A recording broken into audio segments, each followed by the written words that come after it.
Hey guys, Short Midget here. I am doing a video on a friend's gun. I've done multiple videos on this. If you're subscribed to me and you watch my videos regularly, I'm sure you've seen this. This is a custom-built ECHO1 CQBR. It is a friend's gun. I've done a lot of work on this. In fact, the only things that's really stock ECHO1 is externals. Nothing internals are ECHO1 except for a spring. I think the spring guide. So let's just do extra. First of all, he uses GMP high-speed magazines. He has 5 of these, and then he also has 5 Elite 4 Stanags. But this Christmas, which is about a month and a half away, he's going to get another 5 of these, another box of 5 of these GMP mags. So then I'll have 10 of these, and he's giving his other Elite Force mags to his brother that actually uses this gun over here. And they feed great in that gun. But he likes his GMP mags, so he's going to get another set of 5. So, yep, he uses those. And the battery he uses is a 7.4 5000 milliamp 20 to 30C. I had to resolder it because it came off. And it was really hard to solder because there's literally no wire hanging out here. So there's a huge block of solder here, and I'm afraid it's going to come off. So I think he's got to get a new battery, sadly. I recommend it to him, I already mentioned it to him today, to get something a little bit smaller because it's zip-tied to the stock, which I actually am out of zip ties, I think. So, got this rubber band here. I'm not sure what we're going to use. Maybe just tape it, but for now. But, like I said, you know, he uses it on the outside of the stock here, so I would recommend him get something that's a little bit smaller. Maybe like a 2500 milliamp 7.4, or maybe even a 3000, because that would still be smaller than this. So yeah, that's that. I'm not sure how long this is going to last, but hopefully it lasts a good while. I'll probably send him a link or something to a battery that he can order, and I can wire it to Dean's or whatever. I'll find a good battery on Hobby King that is a good size for the stock. He did have a crane stock, so he could use a crane stock, but a high milliamp battery is not going to be able to fit in a crane stock, so. Anyways, so let's start with the lower here. It's got a ECHO1 crane stock, ECHO1 buffer tube, ECHO1 stag arms licensed lower, Tango down style pistol grip. We're just doing externals first. Upper receiver is ECHO1. Rail here is a Daniel Defense 9-inch Omega. Trademarks. It is solid. Loctited it in and also tightened all the screws. It is not moving at all. He's got a CQBR barrel. This is, you can take this out, or off rather. And he also has a GMP Skull Frog amplifier. Now that is at his house, so I forgot to grab that. It's an amplifier and actually makes it louder, and we call it the woodpecker because of the sound it makes. So the amplifier is about as long as this barrel here, minus the flash hider. So it's good inch shorter. So I like that a lot better, and it makes it sound good. So he does have that. That's what he runs normally. He did put this on here because the last time, halfway through the day, sorry I can't talk today, halfway through the day he went ahead and put this on here, because it is a little bit quieter with this over the amplifier, but the amplifier makes it sound great. He also has a red dot here. I'm not sure what brand this is. It doesn't say AIM Sports or anything. It's just non-marked. So it's some China, but it works really well. It seems to be a little lopsided, but I sighted it in, so. It has different reticules, so it's got 4 different reticules and 3 or 4 different brightnesses, and red and green. So it's a really nice red dot. He got this at his pawn shop that he works at. He got it for really cheap. I think it was 15 bucks. Hop-up wise, he has a Matrix Steel 6.01 tight bore barrel and a Pro 1 hop-up. And the bucking is a Maple Leaf hop-up bucking. I don't know what hardness because I found it. I literally found it in the mud at an airsoft field. I looked down, and I saw in the mud, I saw the ridges on maple leaf buckings, these distinct ridges, and I just looked down, and I just saw distinct ridges, and I was like, this is a maple leaf bucking, so I dug it out of the mud. Took it home, cleaned it, and ended up in this gun. As far as range, it's sighted in for about 180 feet. That's when the BBs start to drop, and that's incredible for, you know, for a CQBR, such a short barrel.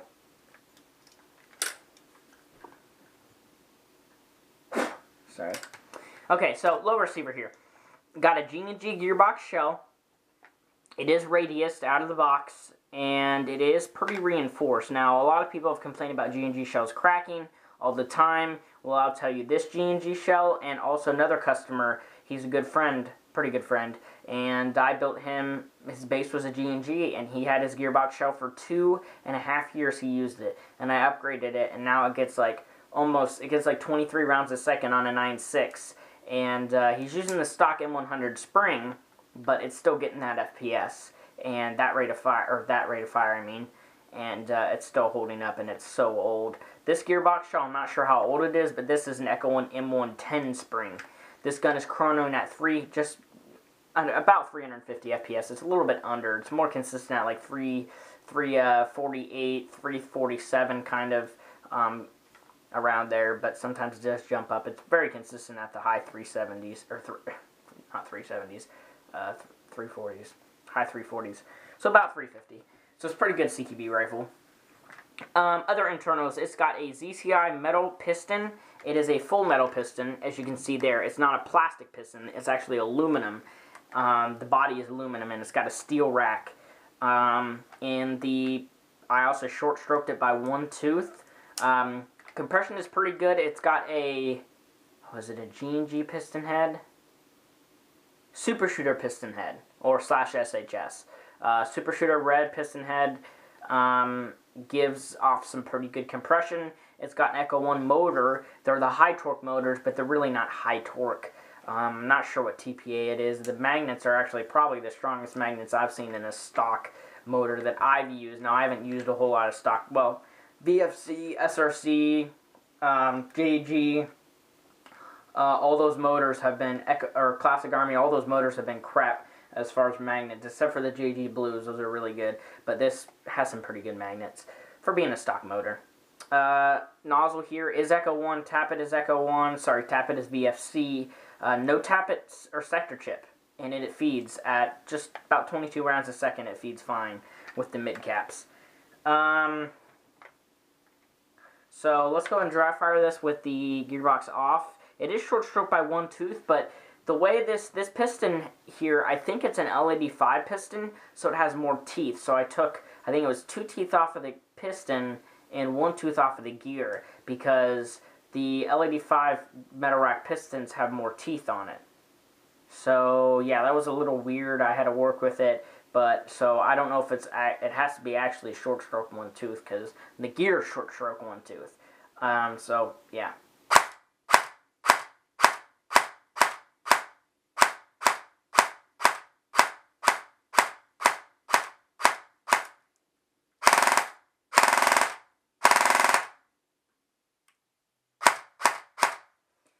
So yeah, the spring is about 2 years old.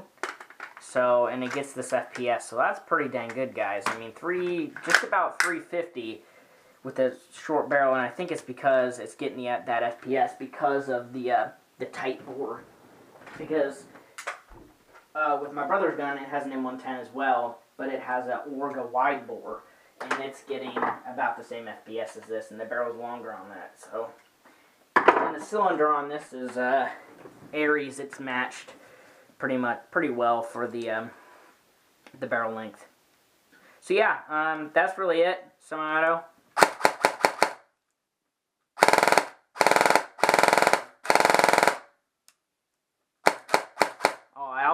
I don't know if I mentioned, it has an SHS 13 or 12-to-1 gear set. I don't think I mentioned that. That's very key. It does have that, and it does not have a sector chip. So it feeds pretty good. And with an 11-1, it just rips, but it has a weak spring, so premature engagement's kind of an issue. So I would not use an 11-1 on any gun unless it has at least an M120 spring, because premature engagement will happen. It doesn't actually overspin, which is kind of odd.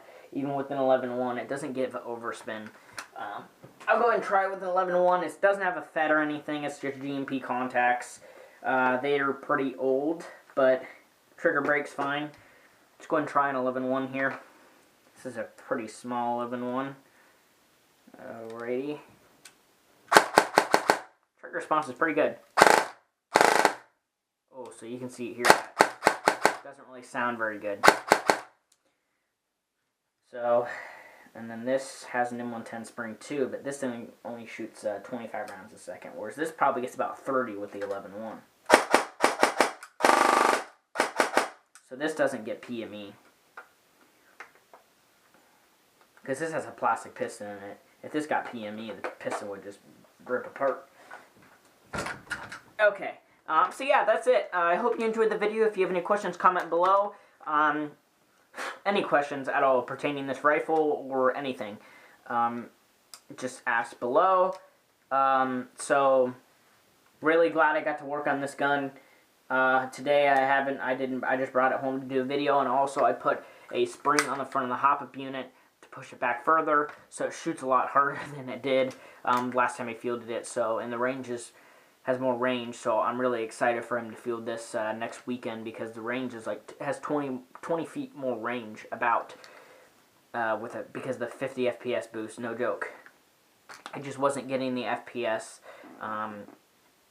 A lot of people say that FPS does equal range, not all the time, but this hop-up is tuned very well, and with at higher FPS, it goes further, especially from 300 to 350. Like, that is a pretty big gap there, you know what I mean? Whereas, like, 350 to 400, you won't see too big of a difference, but when your gun's shooting, like, 300, you're not going to get all that much range out of it, especially if it doesn't have TM parts in it.